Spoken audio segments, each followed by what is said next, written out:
তো বন্ধুরা, welcome to my YouTube channel. আজকের ভিডিওতে আমি শেয়ার করব পশ্চিমবঙ্গ সরকারের স্বাস্থ্য ভবন থেকে পিএসসি মাধ্যমে নির্বাচিত 55 জন পদপ্রার্থীর মেডিকেল টেস্টের জন্য একটা নোটিশ জারি করা হয়েছে।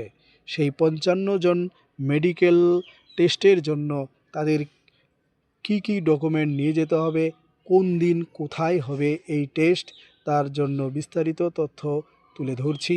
যারা নতুন তারা আমার এই চ্যানেলটি সাবস্ক্রাইব করে রাখবে এবং পাশে থাকা বেল আইকন অন করে রাখবে, তাহলে তোমাদের কাছে এরকম নতুন নতুন তথ্য আগেই পৌঁছে যাবে। কথা না বাড়িয়ে শুরু করছি। এই দেখো, government of West Bengal directorate of health service স্বাস্থ্য ভবন এর পক্ষ থেকে গতকাল অর্থাৎ 28শে জুলাই 2026 একটা নোটিশ জারি করা হয়েছে। এই নোটিশে বলা আছে, all the following 55 candidates who have been allotted by the PSC West Bengal for appointment to the post of panchayat development officer.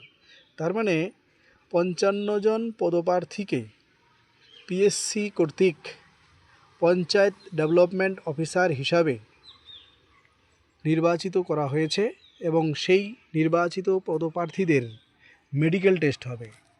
সেই মেডিকেল টেস্টটা হবে central medical board, medical college and hospital, 88 college street, Kolkata 70073 at CB down near ENT OPD on 3/8/2026 Monday at 10:30 AM for medical exam. Vivo memo number হচ্ছে 781/2/DP/2E/1/2026 dated দেওয়া আছে কত, 13/7/2026 at directorate of panchayat and rural development, government of West Bengal. তার মানে এদের medical test হবে central medical board, medical college and hospital, Kolkata.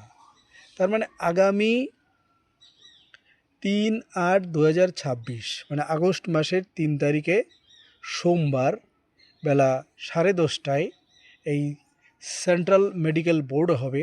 সেখানে তাদেরকে মেডিকেল টেস্টের জন্য হাজির হতে হবে।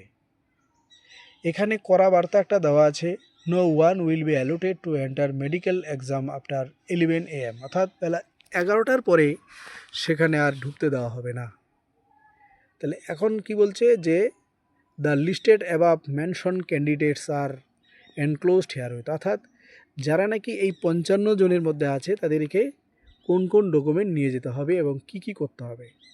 এখানে বলা আছে যে they are requested to deposit a sum of 25 rupees, অর্থাৎ তাদেরকে 25 টাকা ফি জমা দিতে হবে to the Reserve Bank of India, Reserve ব্যাঙ্কের ইন্ডিয়ার আন্ডারে 25 টাকা ফি জমা দিতে হবে।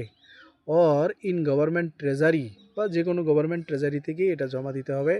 Or through the online www.bims.gov.in, এই পোর্টালে গিয়ে তাদেরকে এই 25 টাকা জমা দিতে হবে। আর and copy of receipts same for submission to the medical board within an additional amount of 75 only cash being medical exam. যদি এইভাবে না দেয় ওখানে গিয়ে তাদেরকে 75 টাকা জমা দিতে হবে। আর they are requested to bring the following document for submission, অর্থাৎ তাদেরকে জমা দেওয়ার জন্য কী কী ডকুমেন্ট দিতে হবে দেখো। Number 1, A certificate from a component eye specialist, অর্থাৎ চক্ষু পরীক্ষার একটা সার্টিফিকেট ডাক্তারের কাছ থেকে নিয়ে জমা দিতে হবে। 2, এ প্যাথোলজিক্যাল রিপোর্ট অফ ইউরিন, মূত্র পরীক্ষার একটা রিপোর্ট তাদেরকে জমা দিতে হবে। X ray report of chest, বুকের একটা এক্স রে রিপোর্ট তাদের জমা দিতে হবে। 2, পাসপোর্ট সাইজ ফটো, 2টা পাসপোর্ট সাইজের 2টা ছবি দিতে হবে। 1, অ্যাড্রেস প্রুফ, একটা অ্যাড্রেস প্রুফ দিতে হবে, যেমন আধার আর ভোটার কার্ড দিতে হবে।